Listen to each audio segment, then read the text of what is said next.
guys and girls.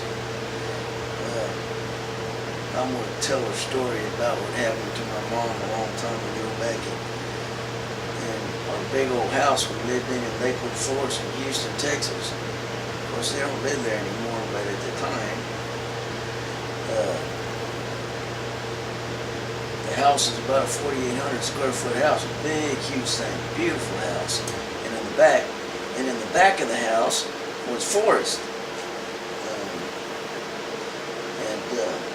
We didn't, at the time, we didn't have a fence to kind of block out any type of trouble or anything that might jump our way. But my dad, my two brothers, and myself, we're gonna give my mom some time off by herself. So we hopped in the car, we went to go see a movie. My mom was in this big, huge house all by herself. And she was in the living room. The living room was a real big room with a glass area that people in the wooded area, if somebody was hiding back there, could see who was in there. So she didn't feel comfortable about being in there that night. So she headed her way out in the back towards the library, or I guess you could consider it not the library, but the study, our office room. We had a computer and all that stuff, and I guess she was balancing the checkbook or doing our books.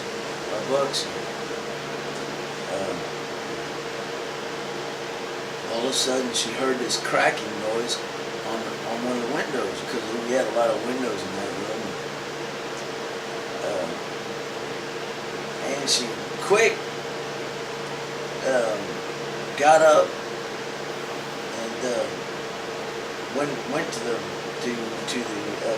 my dad's closet. She pulled out a big old gun. She went back over there to where the guy was cracking the window, trying to get into the place. And it started to get a lot worse. And Mom, all of a sudden, she yells out in that sweet female voice of my mother. She says, "I got a gun. You come any further, I'm gonna shoot you." I don't know. I think it was my dad's 12-gauge shotgun or something. Boy, she would have made a mess of that dude if he would have came in.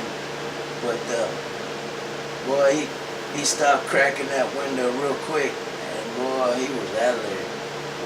He didn't take time to make coffee. His tracks were. Speaking of tracks, she called 911 and the police came out there, and they said somebody was definitely trying to break into the place. But she did the right thing, and the point I'm trying to make here is that I think I am for guns. People having guns, because if you try and put gun restrictions on in this country, United States, your criminals are still going to find ways to get guns. It doesn't make any difference. But it's very, we don't want the bad guys to have. We want the good guys to have the guns and the bad guys not to have the guns. I know restrictions. Some people think, well, if we put restrictions on a gun, that'll prevent the bad guys from getting the guns. Now, when I say restrictions, I don't mean gun checks and all this stuff. I'm talking about allowing. I think more good citizens should have guns, and bad citizens should stay away from guns. But it's the other way around, whether you put guns restrictions on the problem or not. But that's my opinion about it. If y'all want to say a comment or opinion or whatever, just talk to me, and I always answer back.